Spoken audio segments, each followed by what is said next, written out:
All right, bet. All right, bet. We are back. First, I want to welcome everybody from the YouTube. Of course, since you're here, you're seeing this. Shout out to you, twin. Shout out to you, Patroni. What's happening? Patroni. We are back, man. This is for the football heads, for the real twins. Episode 2, 3, 4. I don't know what number we're on, but we are here for 3. 3? I think. Big 3. Listen, it feel like more. We don't have to number these because they're going to get walky. But. Yeah, that's a fact. But we are back. AFC North football. Shout out to the women if you're here. You can get some good football talk. But for the guys, for the trenches, we are back, baby. We're going to start in the AFC North, everyone's favorite division. We're going to hit every team, break it down, do all that good stuff. So let's go ahead and start with the home team from another home. You know, not right up the street, but right in the hearts, the Baltimore Ravens. Hey, man. Y'all know what we had to do, man. Yes, sir. So, shout out Reggie. Shout out to Reggie, man. First off, Patroni's, thank you for subscribing, man. Thank you for subscribing. I will say the first 15 minutes or so of this will be on YouTube. So the YouTube audience, please look below. First off, subscribe to the YouTube. And then look below and go subscribe to the Patreon. It's $3. I know you got $3. If you don't worry about it. But I know you got $3. Please. If you on YouTube, you got $3. Because how do you have anything if you don't have $3?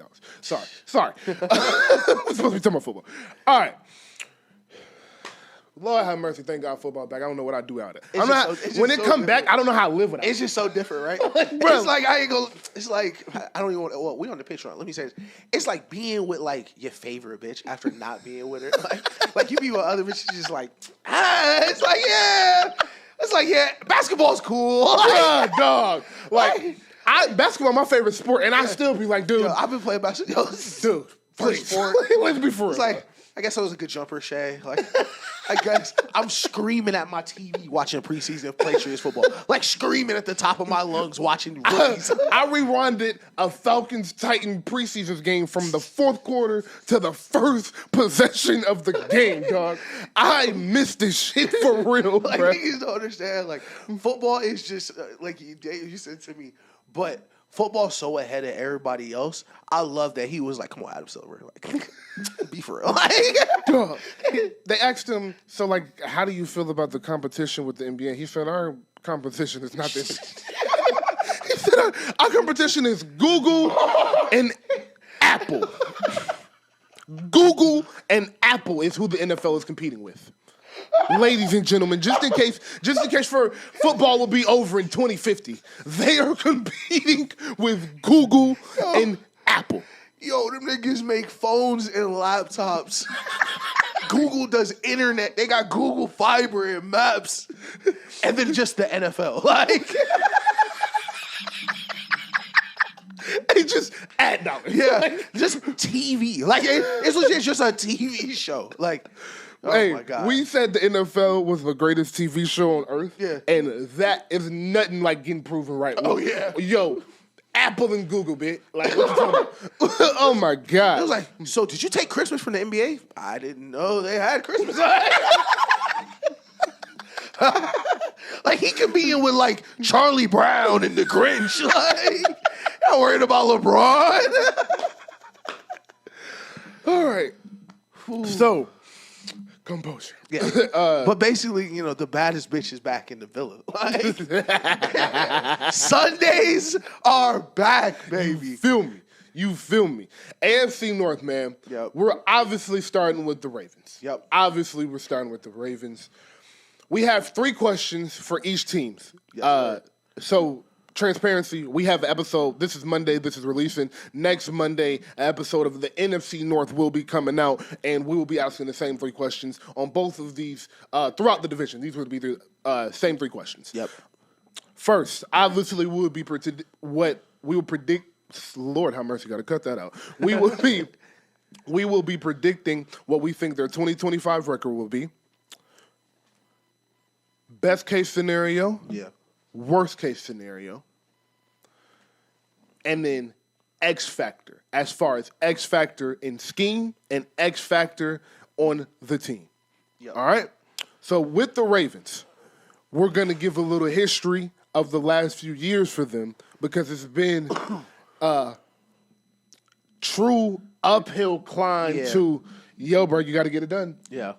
2 years ago, they lost in the AFC Championship. Lamar had a great playoff game against the Texans, had an amazing season, won MVP. Yep. The defense that year was incredible, and Lamar didn't have an amazing touchdown season because they had so many long drives that ended on Gus Edwards had 16 touchdowns that year. Right. So it was just one of those seasons where we're running it on the 1 yard line, same play, and we're not worried about stats. But that's why he got MVP, because he was so efficient, so prolific, so dominant. Yeah. And they were 14-3, number one seed, losing the AFC Championship game in a game where I think Lamar gets too much blame for. Yeah. I think he deserves blame, but we lose sight of how much the coaches played a part into his play in that game. 1,000%. They did a horrible job settling him into that game, and that is important for going into the hostile environment with playing that team. Yeah, all completely changed their identity in the game. Completely changed their identity in the game. Yeah. And then last year, obviously, the drop.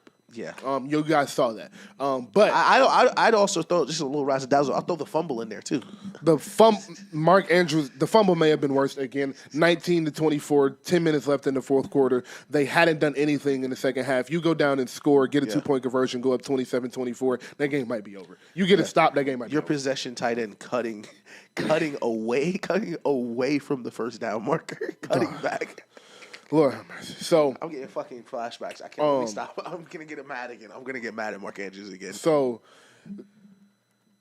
Lamar Jackson. Yes. Regular season. Should have been MVP. Me or Ish might go on one more rant about that because it really makes me mad that Josh Allen won that MVP. They got an MVP. He did not deserve that MVP, but these numbers prove that 5,087 total yards. Jesus. That says passing yards. That is total yards. That's rushing yards included. Total touchdowns, 41. Only threw 4 interceptions. Yeah. 119.6 passer rating. That was 4th all time. 66 completion percentage, and that and they were 12-5. Damn. Dog. It was an incredible season. Damn. He was the first quarterback in history to have 4,000 passing yards and 900 rushing yards in a season. Yep. Also the first quarterback in history to have 4,000 passing yards and 800 rushing yards in a season. Just ridiculous. Yeah. So, Ish, let's start with the first question. We'll start from backwards how I introduced him. Who is the X factor on the team going into the season, and what is the X factor for the Baltimore Ravens scheme-wise, just message-wise? So X factor for me, and this is going to be interesting. Well, if you're here, if the YouTube audience, welcome. For the Patronis, for the Twins, for the people who's been here from the day one to the A1, y'all know I love me a rookie. Love me a rookie. Listen, so much potential.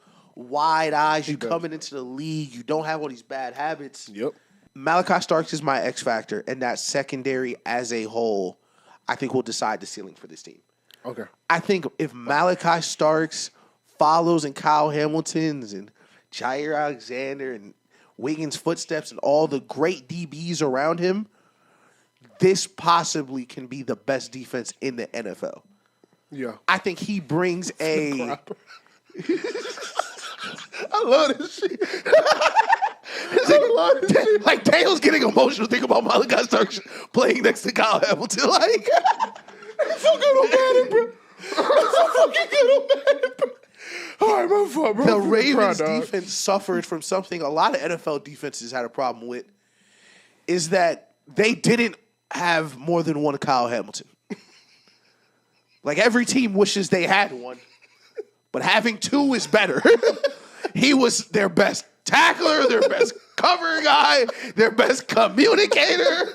Like, Kyle Hamilton was Lamar Jackson on defense for the Ravens last year. For the people who could not sit through those Ravens games, it was because that was one of the worst defenses you've ever seen in your life.